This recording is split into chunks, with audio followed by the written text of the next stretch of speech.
Logistics is the backbone of the economy, and India's logistics sector has been growing with a double-digit CAGR. Tata Motors and News 18 Network hosted a special thought leadership conclave with industry leaders to discuss and deliberate on how the Indian logistics sector can leapfrog into the future. Experts, industry leaders within the logistics and transport sectors engaged in a power-packed discussion on making India's logistics safer, faster, and cleaner. Thank you so much, everyone, for joining us this evening. Yes, the national logistics policy has been touted as a game changer, but what real impact will it have? How will it be implemented? Everyone sees some kind of teething challenges when it comes to the national logistics policy. And when we speak about trucking into the future, we really have the best experts from the industry here. There's a lot to think about. The future of trucking will depend on our electric vehicle and alternate fuel roadmap, our road safety and vehicle safety roadmap as well, and a lot on the national logistics policy, the PM Gati Shakti mission. So a lot of pieces of this puzzle are still evolving over the next 10 years, and it will be very interesting to speak to our panelists about that. So, Mr. Wag, let me begin by asking you. In fact, let me ask each of our panelists about the national logistics policy. How do they see this? And do they feel there are certain challenges when it comes to implementation? Mr. Wag, beginning with you. Okay, thank you, Parikshit. I think the Honorable Prime Minister announced the national logistics policy a few days back with a very ambitious intent to bring down the logistics cost as percentage of GDP from 14 to 10 and below. I think it's a very good start or good beginning and a good direction which has been set for all the stakeholders in the logistics industry. If I speak about a commercial vehicle OEM, for example, and that too on roadways, I think first thing we need to do is to bring down the total cost of ownership, right, in each of the commercial vehicles that we're producing. I think today, for example, roadways cost almost double that of railways. I think we have to see how to bring this cost down going forward, number one. Number two, I would say that turnaround times are also becoming equally important, right? And we need to also bring down the turnaround times, which lead to higher asset utilization, which also therefore would bring down the cost of logistics. I think since you asked about challenges, I think the logistics policy actually involves 16 ministries, right? And in my view, integration is one of the big challenges here, and I would look at it at three levels. First is at the policy level. The policy level itself, I think you need a lot of ministries to be integrated, number one. Number two is, I would say, at technology level, because it calls for a multimodal logistics parks to be set up. But more so, I think having technology platform as the backbone of this entire ULIP, right? And third, I would say, an integration at the operational level. Again, ensuring that we move from air to road to rail and waterways in a very integrated, seamless manner. I think these are some of the challenges that I see, but I think all of us need to take them on and move towards this ambitious goal of reducing the logistics cost. All right. Thank you for those opening remarks, Mr. Wag. Mr. Palsania, coming to you, just to get a view of the cement industry from Dalmia Cements, from the point of view of your industry, when it comes to bringing down logistics cost, does this policy really fit all the pieces of the puzzle? Are there any specifics that you're looking at? As a cement industry, which presently is operating at a 23% share of railway, or means that 77% comes through the road traffic only. So it is somehow linked with the Gati Shakti, which identifies that how we have to interlink or we have to provide last mile and first mile connectivity to all the manufacturing units as well as the delivery units. So this is where I think through ULIP and e-logs or leads, we'll be able to identify that and provide a platform to, say, accelerate the growth. Right. Mr. Gupta, we were talking earlier also when you came in. The policy focuses a lot on a digital interface, United Logistics interface as well. But we spoke about how to move the country faster. Harmonization of documents has been spoken about in this policy. But what would you really want in order to make sure that this document moves faster, lesser documents may be needed? Your view on that? See, first of all, what this policy does is to bring out this backbone, which you talked about, into a front bone. This used to be a hidden cost, which customers would find it difficult to pay, and suppliers don't want it to be incurred. We want to minimize it. And this policy is actually addressing the elephant in the room, that we want to address logistics as a cost. What we are looking at is, when you talk about digital, it is only going to make this country into a seamless single country. Today, the reason why we are not fast is because the run time and sitting time or the idle time for any trucker, the ratio is not there to balance out. And if you look at this equation, wherein there is a regulatory authority, which is government, there is receivers of the service, which is all of us as customers, and providers of that service, which are the truckers and transporters, the equations are not balanced. A trucker will not make money if you do not give a faster run for them. When we say 30 kilometers an hour, it basically means a truck can run only for 300 kilometers. There is no way you can get that money back because the turnaround times are going to be longer. So we have to shorten the turnaround time, and which is the single most reason to make it faster. Other thing which is laudable in this whole effort, which is what has been done by commercial vehicle companies, is to make the life of a trucker, the truck drivers, more convenient. Today you have air-conditioned cabins, which means they can actually run the vehicle for 10 to 12 hours in decent atmosphere, which is there in the cabin. And on the safety part of it, which is so much important, we see in the advertisements also, all the advertisements are focused now today on safety. If you make it safer and faster, we will get there. Mr. Shakti Kumar, if I were to come to you, give us a sense of the kind of pain points you have been experiencing when it comes to moving your goods from the south of India to the north of India, and how does this really compare to your businesses across the globe? Our products are quite huge in volume, but doesn't weigh much. You'll be surprised to know a containerized consignment from India, from Chennai port to Manila is cheaper than bringing it to Delhi here. So that's how the logistic things were kept working against businesses like ours. So we try various opportunities possibilities like getting in on the railway, and again the wagon availability is a big challenge. They want return loads, and the first mile, last mile cost again makes it equal to the road transportation. So these are all the bigger challenges. Firstly, we appreciate the government for bringing this policy, and there are too many stakeholders to involve and work upon this to make sure. We are hopeful that soon we'll move towards the path, and it is very much required. Ms. Vaishnav, to open this up to you, compared to the logistics sectors in countries like Singapore, China, which really lead the logistics performance index, what more do we need to do? Right. So I think a lot has been pointed out with the panelists here. But to emphasize on the shortcomings, if you look at it, the first shortcoming that comes to our mind is the infrastructure itself, right? Our connectivity from a long-haul distance perspective and the way it has been set up, and our dependency on road transport. Today, we have 40% of our transportation dependent on 2% of our roads, right? And that's really the national highways. Which brings to the point of what is the right model mix for the country.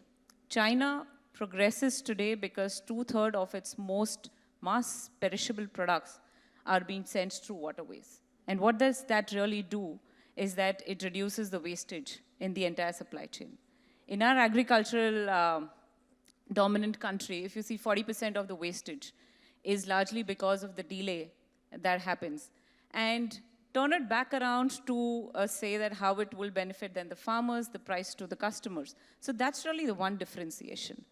The other thing that has really happened over a period of time is the adoption of digital and how the entire distribution network has been set up. If you look at a country like Germany, which is known for its automotive space, and it's also the #1 in the logistics sector, They have set up freight villages. And what these freight villages really do is that they are the nodal points between the regional distribution center and the long haul centers. And they are also the custom clearance centers. They are also the vehicle maintenance centers. They are also there for the security. So imagine a place or a hub which is actually driving everything for a corporate or for a transporter. And the use of technology. Today, most of the European countries have moved out of paper. Everything works with speech recognition. That saves time, that brings in efficiency. So I think these are all the interventions that are needed, and that's where India will need to catch up significantly from a logistics point of view. Mr. Bagh, coming to you, from an OEM point of view, give us a sense of the kind of changes you are making in your own vehicles, in your own commercial vehicles, to address some of the daily logistics challenges in the country. Right. I think before I get into the daily logistics challenges, since I've heard the panel speaking about what kind of challenges will be there to implement the national logistics policy, I think after hearing all those challenges, I think the first starting point is to get going. You know, even in electrification, when we started, there were a lot of naysayers, and people thought about why should we look at electrification of tank to wheel, that is a vehicle electrification, when well to wheel is not on renewable. But I think every part of the value chain should commit to it and start working towards it, which is what we've done on electrification. Similarly, on national logistics policy, I think quite a few challenges have been listed out, but we as the commercial vehicle OEM, we are committed to doing whatever is required to ensure that we implement this national logistics policy. Now, what we will do, therefore, as a part of that, the first, as I said, is I think we will continue to bring in new technology in the products, which reduce the total cost of ownership, which also improve the power to weight ratio, and therefore improve the average speed from 30 kmph that we spoke about to 40, 50, 60. So the vehicle should be capable so that the asset turnaround time reduces, right? And therefore we are able to have higher asset utilization. That's on the product. On the technology front, I think if the ULIP has to work, I think the vehicle, the truck, is going to be a very critical cog in the wheel, and therefore we will have a vehicle which will have highest level of connectivity, whether it is vehicle to vehicle or vehicle to infrastructure. So that's the capability we will build through our fleet edge.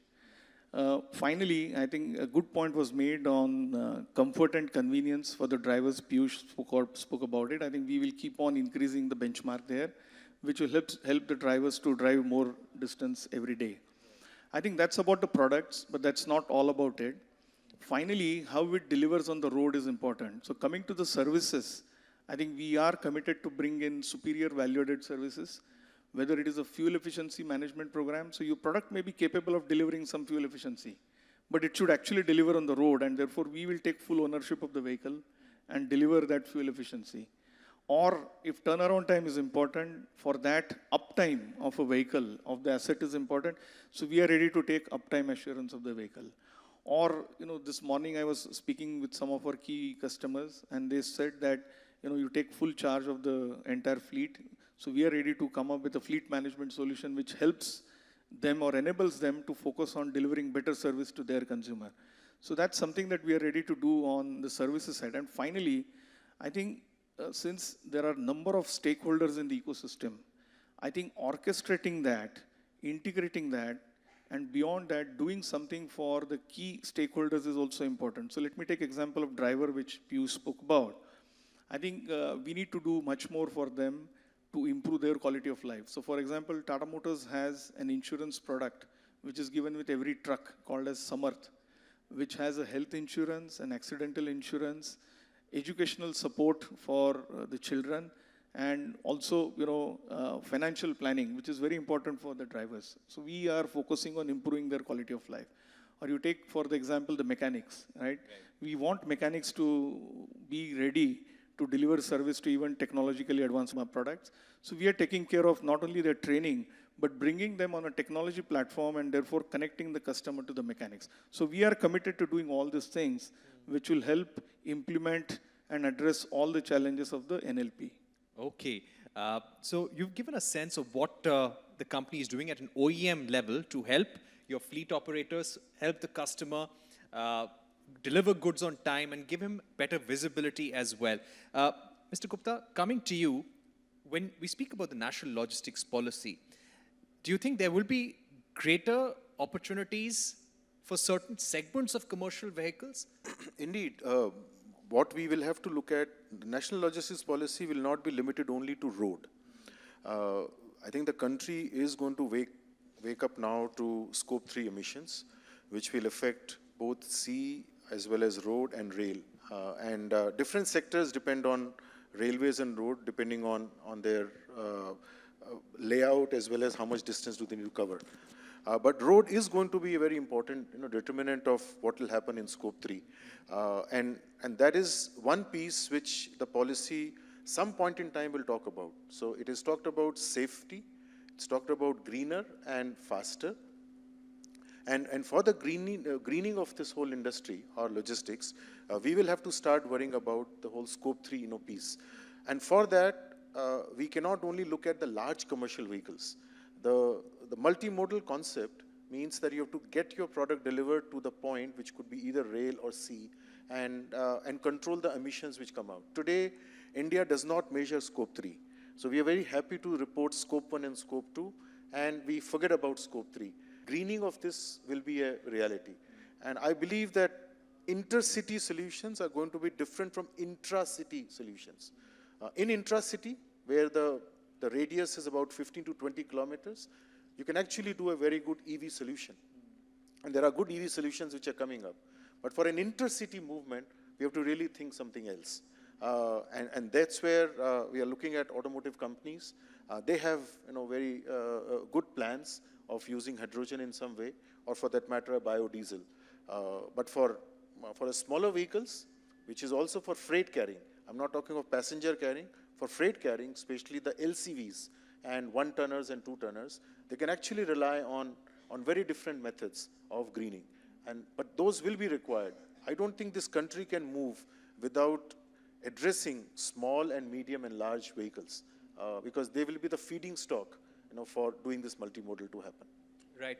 And that is an important point, isn't it, Mr. Saurabh? When we speak about India's truck industry or fleet operator, many of them are very small ones as well. So we need to focus on those small fleet operators, integrate them with the system. Do you feel that will be important and key? Yeah, definitely. This is what we are trying to do now in Dalmia Cement, because in cement industry, the last mile delivery is a very important area to look upon for electrifying it. You can say around 40 or 45% of cement goes through dealers only. And that is where we need, LCVs or EVs, or you can say LNG trucks, smaller trucks, which can help us to, reduce our carbon footprints and also to deliver it to the door of the customer. As in those, areas, maybe that 40-tonner cannot serve. That's why LCVs are very important for us to, deploy in, and we are looking for looking for EVs for that. And that is where, every cement industries will look for. And Ms. Vaishnav, coming to you, different companies are working on their sustainable development goals. They're trying to reduce their carbon footprint at their own level, different levels of supply chain in manufacturing as well. When it comes to the Indian automotive industry, the truck industry, what kind of roadmap do they really need? Today we're speaking about electrification. A lot is said that electrification is possible in trucks in the last mile mobility segment, but in the longer haul vehicles, you'll probably need biodiesel, you may need hydrogen fuels as well. So what kind of roadmap and regulatory clarity does the industry need so as to take better advantage of the NLP? From an automotive industry perspective, within all the OEMs, there is a product mix that needs to be looked at, right? Which is what's the right portfolio, where an EV portfolio will work, what are the alternate fuels that one needs to work on. But that is all about the product, and that's the roadmap that a lot of OEMs are working on. But there are a lot of initiatives that are happening on modifying the products itself in the automotive industry. The way the entire telematics has now become a must, right? The way with the BS6, the emission norms were being looked at. And the charter on products to services to say that going forward, we will not start looking at just selling products, but we'll take the entire control of the end-to-end vehicle management in our hands. Now that creates a modernization in the entire fleet segment itself, because the fleet is not able to do that on its own. And when you extend that support as a corporate to that fleet, you're changing the dynamics of the industry. So that's another very, very important roadmap. And this also allows the automotive OEM to disrupt from their core of manufacturing products to start looking at the diversified businesses from a service point of view. So that's a very important element from a charter perspective. And specifically, the entire NLP policy, I think we've spoken about the logistics cost, but there are a lot of other hidden costs that everybody talks about. But if we are able to improve the entire turnaround time and build efficiencies in the supply chain, the manufacturing asset utilization today, which continues to struggle, will significantly see an uptick. That's the worst part of it. And if you're able to improve the entire turnaround time, and hopefully we are able to set the vision right, what we have, and are able to implement it, then your velocity of sales and being able to reach the market also significantly improves, right? And that is, I would say, from a benefit perspective of the NLP, it is not just about the entire logistics cost. It's the entire front end of the value chain and the back end of the value chain, which will see a significant impact. The front end in better time to market, and the back end in terms of better utilization, right? Yeah. Right. So again, you've given me a lot to think about. Mr. Shaktikumar and Mr. Saurabh, if I were to ask you, would this help you realize better efficiency and better profits if the NLP is implemented properly, Mr. Shaktikumar? Of course, it will. It will. It will. To what extent? I think in our logistic costs on the turnover, I think we expect at least saving of 2%. I mean, it is coming down by 2%. But I'd really like to thank all our panelists here for throwing light on the national logistics policy and how trucking is going to evolve in the next 10 years. Thank you once again. In the next episode, industry leaders share insights into making the India's road construction sector lucrative and discuss strategies to boost investments.